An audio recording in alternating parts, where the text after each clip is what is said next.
Mungkin malam ya. Ferdi, selamat malam. Ya, selamat malam, selamat malam. Nah, itu. Lanjut Gurunda. Bang Suma, itu Iya, malam. silakan.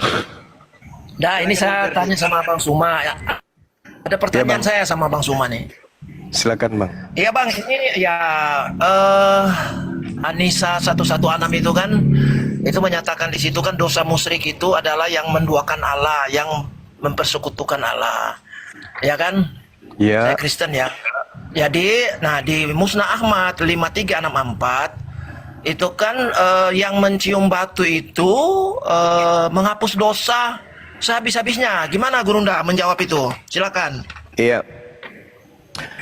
Jadi yang mencontohkan kemudian untuk mengusap Hajar Aswad itu adalah baginda Rasulullah Muhammad sallallahu alaihi wasallam. Sedangkan Al-Qur'an menjelaskan kul in kuntum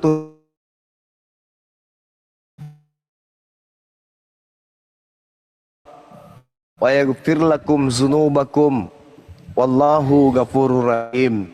Itu diterangkan dalam surah Ali Imran ayat 31. Jadi kaidahnya gini. Kul in kuntum tuhibbunallah fattabi'uni. Katakanlah wahai Nabi Muhammad kepada manusia, jika kamu mencintai Allah, maka ikutilah aku. Nah, jadi kalau mencintai Allah maka ikuti Nabi Muhammad. Nabi Muhammad mencium Hajar Aswad, kami diperintahkan mengikuti beliau. Ketika mencium Hajar Aswad, maka dosa dihapuskan. Siapa yang menghapuskan dosa? Allah. Bukan batu. Bukan batu. Sama seperti ketika kemudian ingin menghapus dosa, sembeli domba. Apakah domba yang menghapuskan dosa? Bukan. Yang menghapuskan dosa adalah Allah. Tetapi Allah memberikan cara untuk menghapus dosa. Kamu sembeli domba, kamu cium Hajar Aswad. Iya, artinya saya pertanyaan saya gini, yang perintahkan Muhammad ini cium batu itu siapa, Bang Suma? Segala sesuatu yang dilakukan oleh baginda Rasulullah Muhammad sallallahu alaihi wasallam itu adalah wahyu dari Allah, petunjuk dari Allah. Meskipun kemudian di dalam Al-Qur'an dalam surah An-Najm Allah Subhanahu wa taala menjelaskan bahwasanya Nabi Muhammad yang diberikan kepadanya itu wa ma yantiqu wa ma yantiqu wa ma yantiqu, apa yang Allah nyatakan, apa yang Allah, itu semuanya adalah wahyu dari Allah. Apakah itu cium batu? Sama seperti ketika Anda, apakah kemudian itu menjadikan muslim di sana? Karena di situ kita kan di sana, karena itu menghapuskan dosa. Itu menghapuskan dosa. Orang Yahudi misalnya, Bang. Di situ dikatakan tentang Trinity, maka menghapuskan dosa. Maka menghapuskan dosa. Menyembah untuk kemudian Tuhan mengusap Hajar Aswad, mengusap Hajar Aswad. Yesaya 6 nomor 6. Yesaya 6 nomor Yesaya 6 nomor, bukan batunya yang, tetapi perintah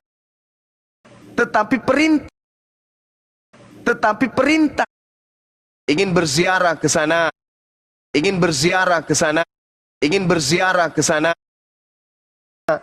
untuk ke untuk ke untuk ke dosa tidak ada cari. Ya, saya Anda tidak akan cari. Ya, saya Anda tidak akan. Ini kan sudah ada di tempat itu ya. Ini kan sudah ada di tempat itu.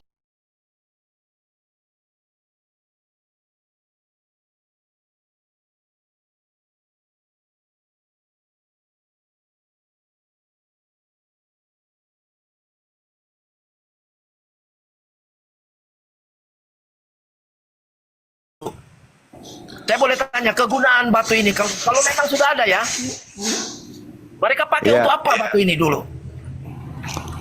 Silakan. Ya, jadi gini saudara, Nabi Muhammad Sallallahu Alaihi Wasallam itu adalah pemberi bimbingan kepada umatnya, yaitu umat Islam. Nah, kemudian Nabi Muhammad memberikan syariat. Ketika Anda berbicara mengenai Hajar Aswad, Nabi Ibrahim itu yang meletakkan kemudian di sana pertama kali. Dialah yang kemudian yang pertama kali meninggikan kemudian batu yang ada di sana. Kemudian diturunkan kepada anaknya Nabi Ismail, lalu kemudian ke anaknya Qedar, lalu keturunannya sampai kepada baginda Rasul Muhammad sallallahu alaihi wasallam. Itu yang ingin saya katakan kepada saudara. Jadi poinnya di sana tidak ada umat Islam menyembah batu, nggak ada. Jadi tidak ada kemusyrikan. Yang musyrik itu yang mentuhankan Yesus Kristus. Karena pencipta langit dan bumi itu bukan Yesus Kristus. Tidak ada nabi-nabi yang mengajarkan Tuhan mereka itu bernama Yesus Kristus. Jadi Kristen inilah yang kemudian yang mempertuhankan.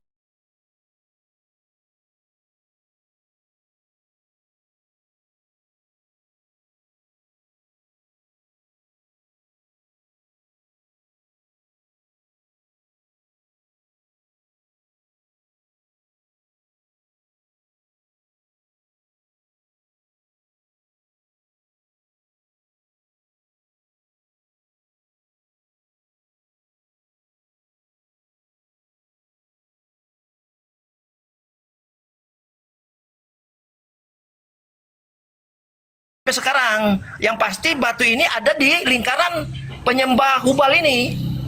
Ya. Cuma Justru karena kedatangan Islam itulah yang menghancurkan penyembahan terhadap berhala. Tempatnya yang kemudian dibersihkan oleh Rasulullah, itulah yang dikenali dengan Fathul Makkah.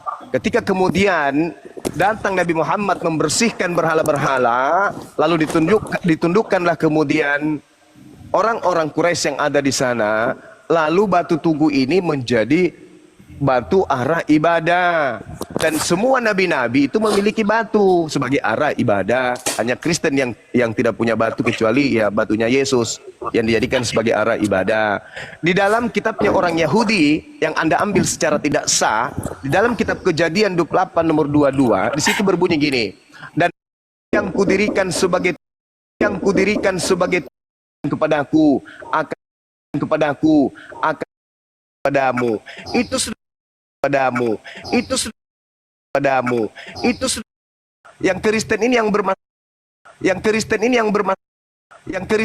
bermaksudnya Yesus aduh.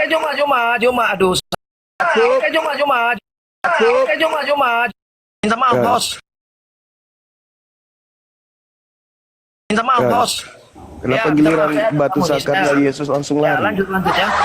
Ya, nggak apa-apa. Lanjut, Saya ya, sudah silakan. hafal. Makasih Bang Juma, makasih Bang Juma. Ya, sama-sama saudara. Ya. Penyembah batu sakar Yesus. Ya, baik. Yang lain? Sebelum lari, apakah dia mau tanggapi dulu Guru? Sebelum lari. Nggak berani karena dia tahu nggak bahwa berani. Kolose 2 Aduh. nomor 9 Kristen itu penyembah batu sakar. Kristen tahu kalau Bang Suma bawa Kolose 2 nomor 9, Kristen ketahuan kalau Kristen itu menyembah batu zakarnya Yesus. Ya, kita sapa dulu Bang Suma, ini ada tamu Bang Tony Simamura. Selamat siang Bang. Bang Tony dibuka dibuka mute-nya. Bang Aleta. Iya, Bang Aleta. iya Bang. Siap Bang. Bang Kristen Islam Bang. Assalamualaikum warahmatullahi wabarakatuh. Muslim Bang. Waalaikumsalam. Saya Bang singkat Tony, saja Bang. Saya cuma mendoakan Bang Zuma. Semoga Allah Subhanahu Wa Taala selalu memberikan kesehatan kepada beliau. Amin. Bang Zuma, saya juga orang Makassar Bang Zuma. Dan Wih, sama-sama sebelumnya saya itu pernah ngomong sama Bang Yonatan Nandar untuk berguru. Tetapi sepertinya hati saya ini condong kepada Bang Zuma. Mudah-mudahan saya diberikan kesempatan untuk bisa berguru juga kepada Bang Zuma.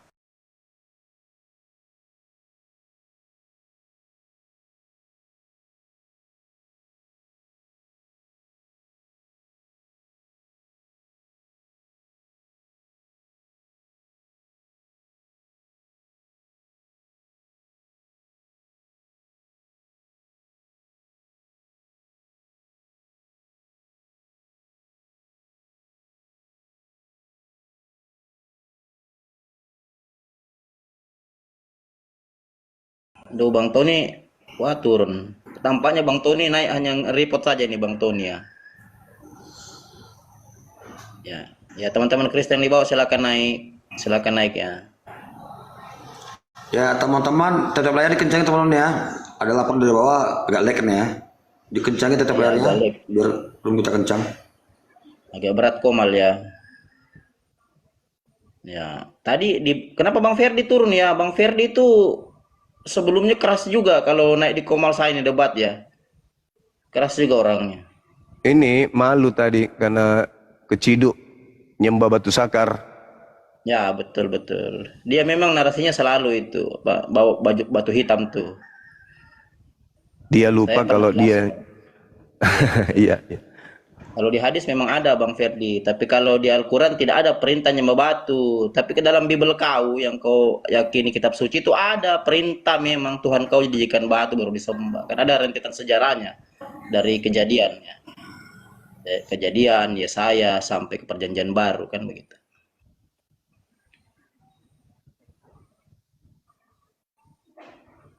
Padahal dasar tentang batu hitam kan sudah dijelaskan itu sebenarnya dalam apa?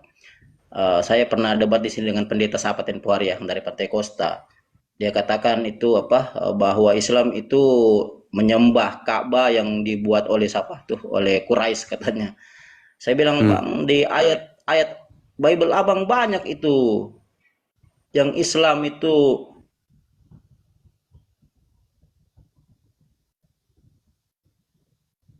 mulai dari apa itu Mazmur berapa tuh lah? Ya. 4 ya. Os, si Petra minta naik os. Mazmur 26 ayat 6 ya. Os, Petra minta naik tuh os. Mazmur. Ya. Siapa Betran? Petra.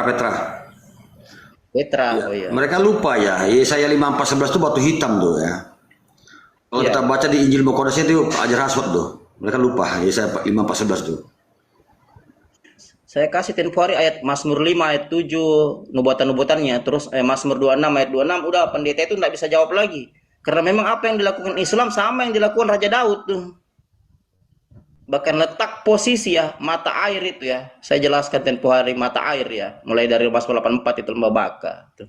Nggak bisa dia bantai itu karena itu nubuatan yang digenapi tuh. Kan begitu. Hanya mereka tidak belajar nubuatan. Saya bilang Pak Pendeta kalau ngomong sama saya belajar ya, karena saya belajar nubuatan-nubuatan. Jadi kalau menyinggung batu hitam,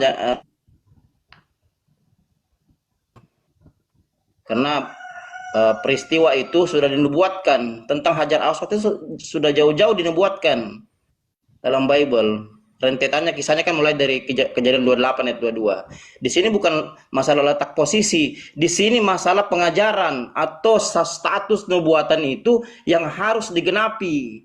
Saya kan pernah bilang bahwa ilmu histori itu harus dijawab dengan ilmu eskatologi. Ketika itu tidak dijawab, berarti ada pembelokan sejarah. Tuh. Nah, secara epistemik ya, ilmu histori, ketika ilmu histori itu tidak digenapi dengan ilmu eskatologi, maka ada pembelokan sejarah, itu sudah pasti. Kan begitu. Dan di mana pembelokan itu terjadi? Ketika dunia kekristenan muncul. Contoh ya, di beberapa ayat ya, dikatakan ada yang awal dan yang akhir. Kita contoh kecil ya, secara epistemik ya. Firman Tuhan ya, pertama kali muncul atau diturunkan dalam 2 loh batu itu bukan di tanah Israel, tapi itu di tanah Arab, di semenanjung Sinai, di Gunung Sinai, Mesir. Mesir itu bukan tanah Israel ya. Mesir itu tanah Arab. Makanya dia harus berakhir di Arab. Di bangsa Arab. Tidak bisa dia berakhir di bangsa Israel. Itu namanya bukannya awal dan yang akhir. Secara epistemik atau epistemologi ini tidak bisa kejawab. Dan ini harus terjawab. Itu. Ketika firman Tuhan itu 10 hukum Taurat itu turun di tanah Arab, maka dia harus digenapi di tanah Arab. Dia tidak mungkin digenapi di tanah Israel. Mengingat kejadian 17:20 perjanjian antara Abraham dan Ismail itu adalah masternya. Master di mana yang awal dan yang akhir itu. Makanya dia turun di tanah Arab. Kenapa 10 firman Tuhan tidak diturunkan di tanah Israel? Kenapa di tanah Arab? Mesti di semenanjung Mesir. Nah, ini mereka tidak belajar secara epistemik. Kalau saya pelajari itu. Jadi ini tidak bisa. muncul awalnya di tanah Arab, berakhirnya di Israel. Tidak bisa, tidak ada cerita seperti itu. Itu membelokkan sejarah. Terjadi pembelokan sejarah, apalagi dia turunnya di Roma. Tidak mungkin seperti itu. Karena Bible, perjanjian lama, tanah Yahudi itu menubuatkan yang awal dan yang akhir. Ketika firman itu turun di tanah Arab, maka dia harus berakhir di tanah Arab. Dia tidak bisa berakhir di tanah Israel. Abraham saja. Abraham ya, sosok penerima perjanjian kekal itu bukan orang Israel. Abraham itu orang Irak, Mesopotamia, Irak tuh, tanah Arab. Maka dia harus berakhir di tanah Arab. Itu secara epistemik tuh. Ini mereka tidak pelajari. Makanya ketika saya berdiskusi dengan akademik Kristen, masalah yang fundamental begini, mereka pada lari tuh, tak jamin lari, karena tidak mampu menjawab tuh. Apalagi di tanah Roma. Israel saja berdekatan itu dengan Yerusalem, apalagi kalau sampai di jauh sampai di tanah Roma, tidak mungkin, terlalu jauh jaraknya itu. Kan begitu. Coba perhatikan, belajarlah ilmu geografi, tutorial belajar tuh. Tidak mungkin ya. Ya, karena tanah Yahudi tidak pernah menubuatkan firman Tuhan itu harus berakhir di tanah Roma. Di Israel pun mereka tidak jawab tuh. Tapi sekali lagi, bangsa Yahudi itu adalah bangsa memang yang terkenal selalu membelokkan sejarah. Kan begitu. Kalau bangsa Roma itu terkenal dengan asimilasi paksa budaya, itu bangsa Roma tuh. Secara epistemik seperti ilmu historinya seperti itu. Kan begitu. Beda bangsa Israel. Makanya peristiwa Ismail dengan Ishak itu dibelokkan sejarahnya. Karena yang cocok menurut anak mereka sendiri itu yang dikorbankan anak tunggal, kan begitu. Sementara kalau Ishak itu tidak cocok disebut anak tunggal karena dia anak kedua. Kan poinnya di situ, gampang aja sebenarnya menganalisa ini. Yang penting kita punya kerangka berpikir. Kerangka berpikir itu cara berpikir kita, menganalisa itu loh. Itu. Jadi hal-hal yang paling fundamental seperti ini perlu dikritisi, karena ini kan awalnya dari Yahudi, kan begitu. Kalau kita tidak kritisi ini, kita tidak akan mendapatkan kebenaran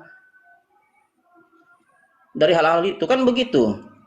Nah, sementara kalau kita lihat kejadian 26, kejadian 17, ya, Israel itu hanya diberikan tanah perjanjian di situ. Makanya secara epistemik dia tidak menjawab eskatologi orang Yahudi tidak menjawab, karena dia itu secara epistemik di kejadian 26 dia hanya diberikan tanah perjanjian. Beda Ismail tuh, Ishak itu di kejadian 26 hanya diberikan tanah perjanjian tuh.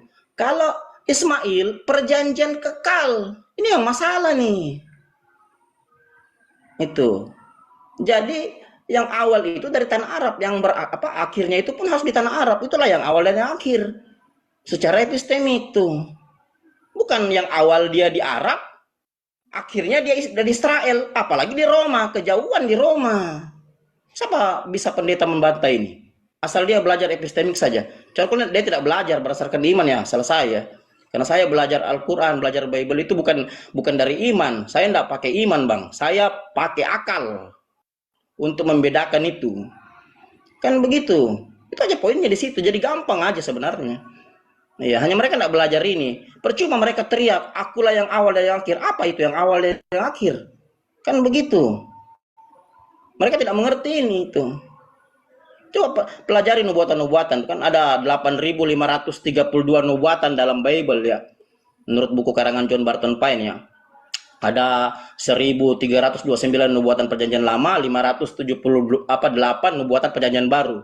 Itu. Jadi totalnya 1189 yang mencakup 8.532 ayat-ayat nubuatan. Itu pelajari itu. Penting sekali itu supaya Anda tahu kebenaran. Coba lihat ya. Ilmu histori Yahudi ya, coba lihat. Dijawab dengan ilmu eskatologinya, di mana ilmu Yahudi tidak pernah percaya dengan Kristen. Realita orang Yahudi sampai detik ini tidak percaya dengan ajaran Kristen. Dikatakan ajaran Kristen penyembah berhala. Itu ilmu eskatologi yang menjawab 1400 tahun lalu, ilmu histori. Seandainya Kristen itu benar, otomatis Yahudi udah balik semua ke Kristen, udah kembali ke Kisah Rasul 11:26 itu. Tapi mengapa mereka sampai detik ini tidak percaya? Karena memang begitu, ilmu histori harus dijawab dengan ilmu eskatologi. Kapan tidak dijawab berarti ada pembelokan sejarah. Di mana pembelokan sejarah ini terjadi? Ya tentu di Roma.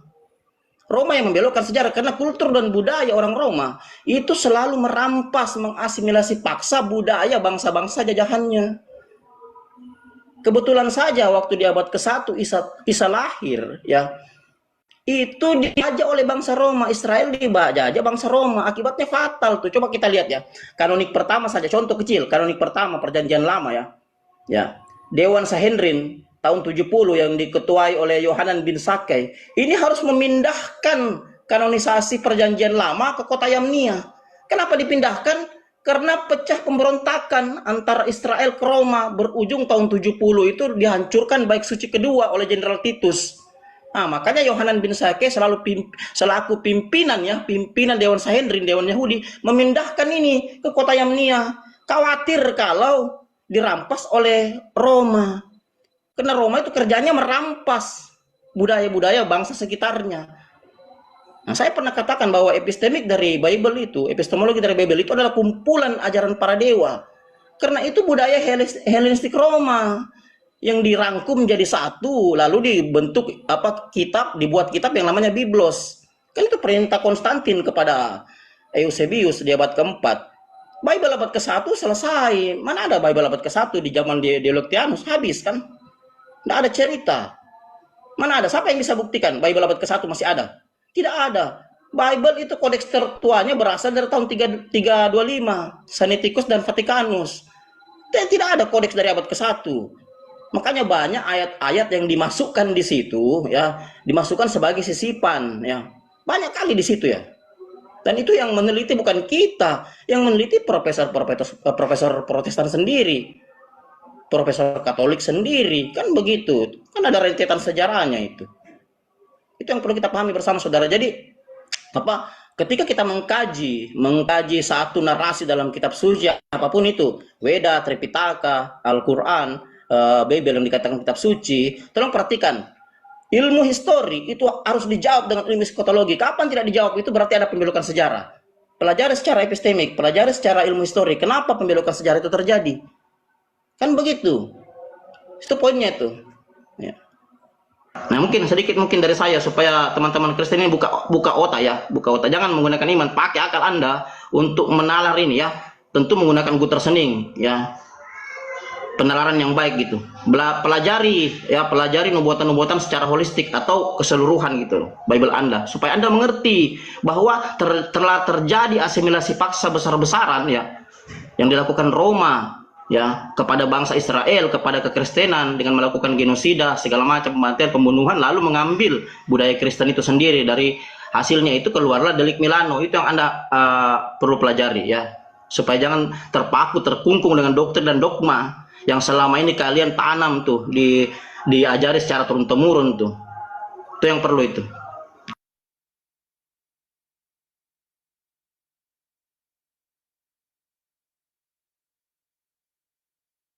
Ya, kita undang-undang teman Kristen.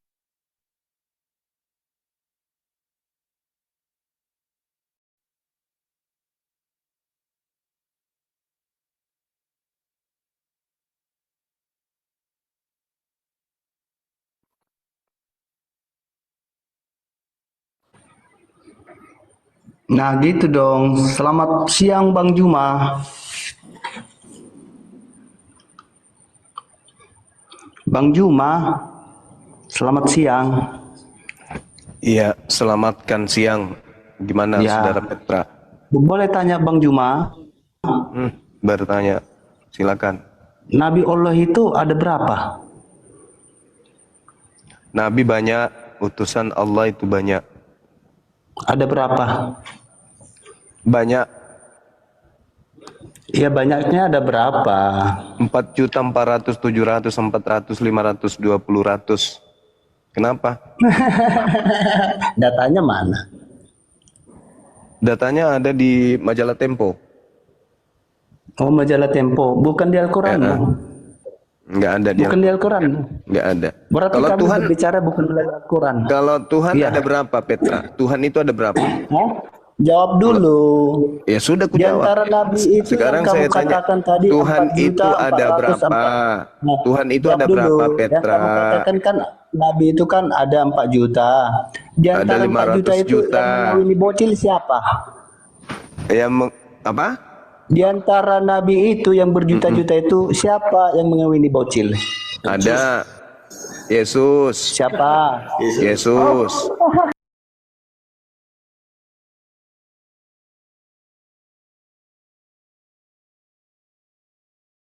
Yesus.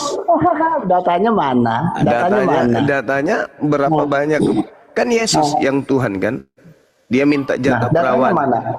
Yang Bilangan nabi, bilangan 31 dia minta jatah perawan itu siapa? Yesus kan? nabi itu Eh. yang kamu katakan 4 juta. eh, Di antara 4 juta nabimu itu, nah, siapa yang mengawini bocil? Tidak ada yang Bisa. mengawini bocil, nggak ada. Nggak ada ini coba. Oke, saya sudah jawab. Nah, sekarang saya tanya, Tuhan ada berapa? Jangan kabur kamu. Tuhan Hai ada Bukhari, berapa, Petra? Nomor 5134. Tuhan ada berapa, Petra? SAW menikahi Aisyah ketika belia. Masih Berusia 6 bagus tahun. itu. Coba. Masih bagus. Itu masih Berusia 6 tahun, bagus. apakah tahu tentang pernikahan? Ya, diam, saya jawab. Itu masih bagus. Nabi Muhammad menikahi anak kecil, masih bagus. Ya. Daripada di Bocil, kamu berarti Tuhan dia kecil, Tuhan Berarti dia kecil memecah perawan. Berarti Hadis dia Maria. Tuhan imut, Tuhan bayi memecah perawan. Gimana dong? Berarti kamu akui ya bahwa Muhammad mengenal. Kamu akui nggak bahwa Tuhan imut Jawab memecah dulu, perawan? jawab dulu. Kamu akui nggak? Menikahi bocil Kamu 6 tahun. akui Nah, tidak? sekarang ku Tuhan tanya, imut memecah perawan. apakah anak usia 6 tahun tahu tentang pernikahan? Mampus. Bukan saja Masuk Bang aja, Petra ya. Masuk neraka aja bang. Nggak usah kamu bahas Nabi Muhammad. Kalau kau benci-benci aja, nggak usah kau bahas-bahas itu. Yang harus kamu tahu itu adalah Tuhan bayi. Ada Tuhan jadi bayi ke dunia pecah perawan. Nah itu yang kamu harus pecah. Pikiranmu harus kau pikir itu. Kalau manusia memecahkan perawan itu wajar. Tapi kalau Tuhan yang memecahkan perawan, nah itu yang kurang ajar.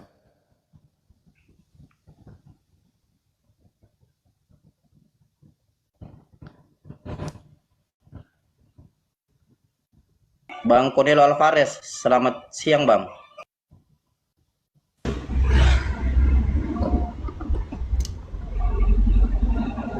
Ya, mungkin harus Bang Dalbo yang sapa ini. Iya, Bang Dalbo. Iya. Silakan Bang. Sini siap-siap mau zuhur. Silakan. Oh zuhur, silakan.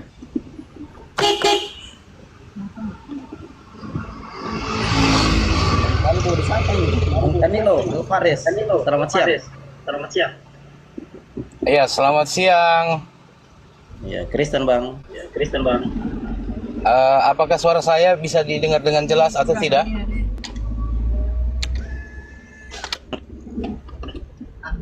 Awas, tunggu. Jelas.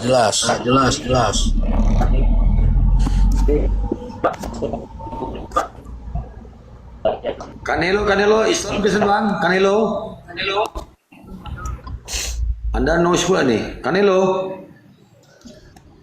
Canelo, Tony, Iya. Ini tuh rumahnya tuh. Ini Kanelo Islam Kristen. saya Kristen. Maaf, saya di jam 2 perjalanan makanya. Anda naik mewakili Kristen. Tolong adab etika dalam diskusi dijaga ya, jangan mempermalukan Kristen. Silakan.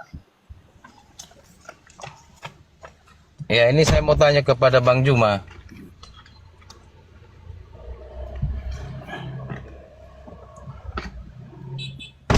Silakan teman-teman Kristen yang naik jangan ya, mempermalukan Kristen sendiri.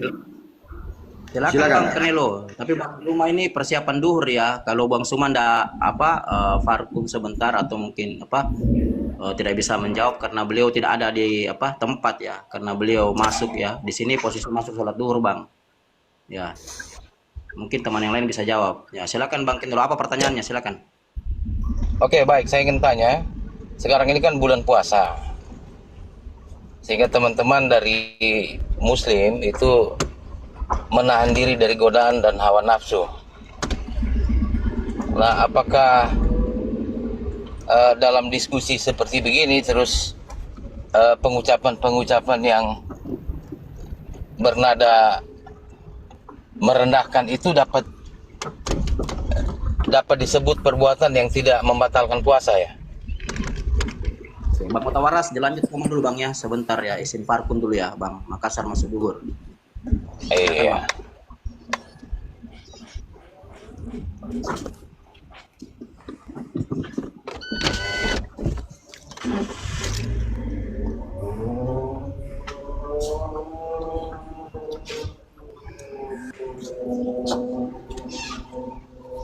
Bang, Makassar masuk duhur Bang. Bang tukang daging. Ini Bang. Iya. Silakan Bang. Silakan. Mungkin bisa dijawab pertanyaan Bang Kenelo, silakan.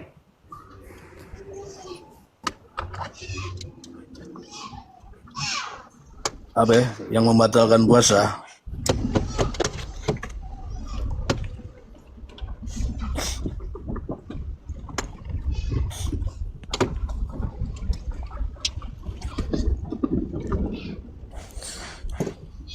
Yang kalimat-kalimat yang mana maksud?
Dalam berpuasa itu apakah menyebut begitu tidak membatalkan gitu ya? Yang membatalkan itu makan, minum, berhubungan suami istri, ya, itu baru batal kalau puasa. Oke. Jadi kalau kalimat enggak masuk ya? Ini kalimat yang mana? Ini benarkah Tuhan itu Tritunggal? Tidak benar, itu bukan penghujatan. Malah penghujatan. Itu memberikan keterangan yang benar malahan itu. Nggak ada Tuhan Tritunggal.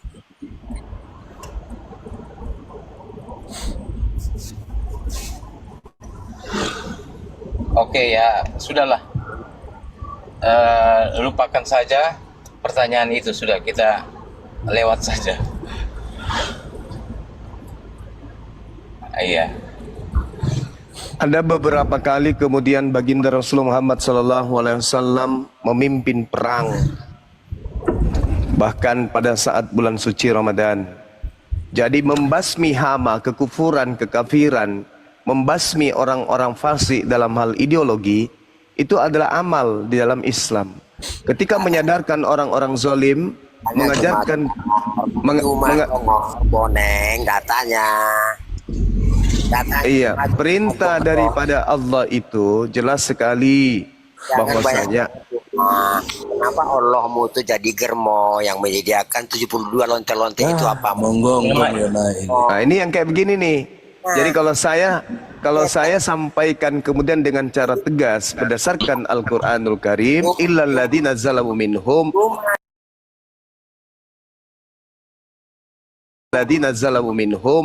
itu tidak merusak puasa, itu pahala. Seperti orang seperti ini kan.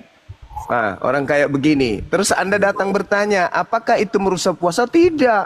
Illal ladzina zalamu minhum. Jadi ketika kemudian kami keras tegas kepada manusia-manusia tanpa kepala seperti ini, yaitu beramal kami. Kenapa? Karena dengan kami tegas, orang ini ada dua. Bisa jadi dia waras, yang lain, atau yang kedua, yang lain yang waras. Kalau dia tidak bisa waras, minimal yang mendengarkan itu bisa waras. Kan kategori seperti ini kan orang gila nih, yang kayak gini kan orang gila. Orang tidak waras, yang kayak gini. Penyembah makhluk roh. Ya kan? Hah? Siapa yang perintahkan Juma? Siapa yang perintahkan kalian puasa 30 hari? Apa sih Allah Subhanahu wa taala memerintahkan, ya ayyuhalladzina amanu. Perintahnya itu kepada orang-orang beriman. Kami diperintahkan.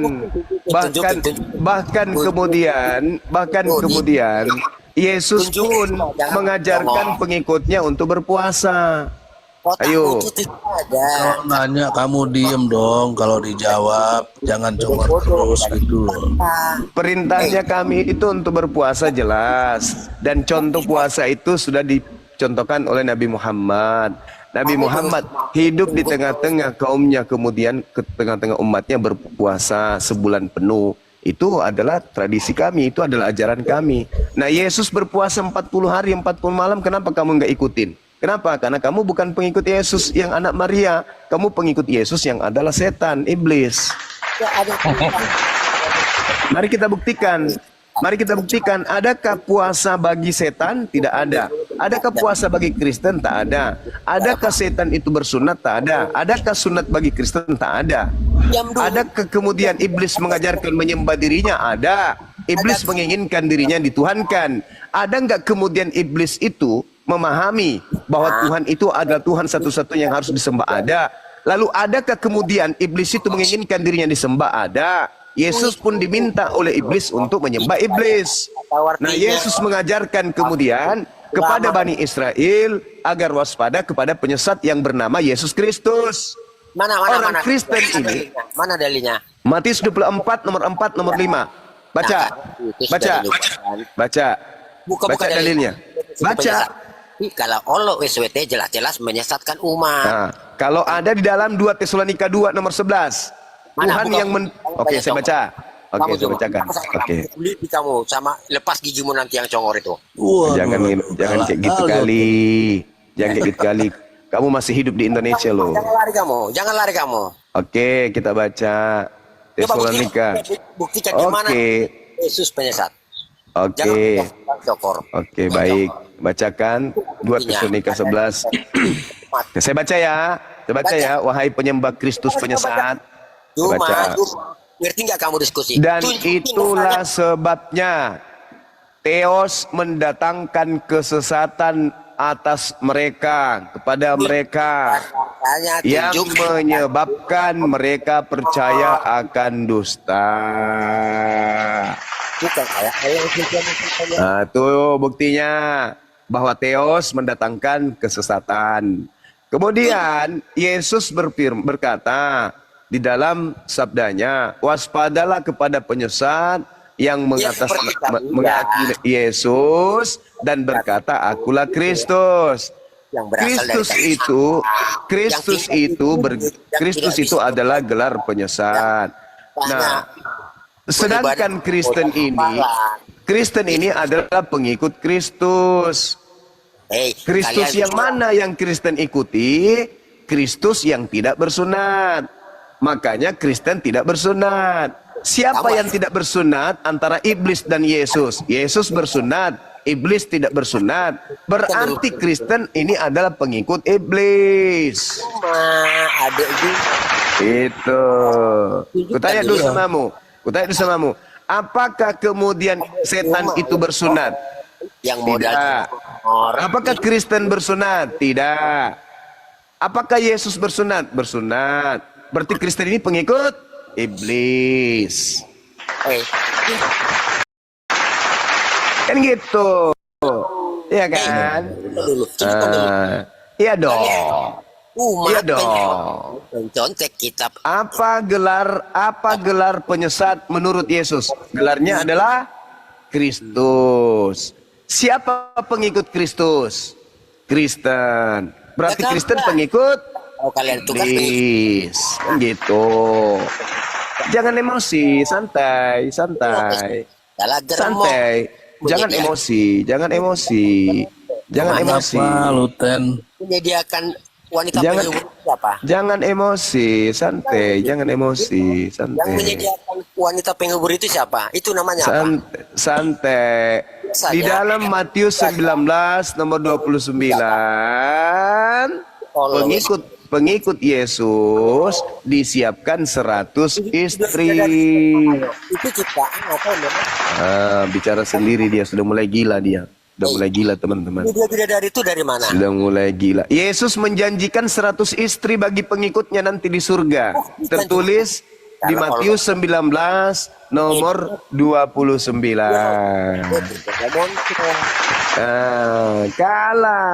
Apakah kemudian wanita yang dijanjikan Yesus kepada pengikutnya 100 orang ini dadanya tidak mentok? Lurus, rata gitu kayak papan. Itu bukan wanita dong. Itu pria dong. Alamak. Gua ada tawaf laki-laki sama pakai sembak gundal gandul itu. Ngomong apel kumur-kumur. Semak. Itu jelas agama setan. Ya agama setan itu yang menikahkan sejenis di rumah ibadah gereja. Itu setan. Nah, saya pastikan Islam itu adalah penyempurna beragam. Penyakit AIDS itu berasal dari negara-negara mayoritas Kristen. Itu Bukan penyakit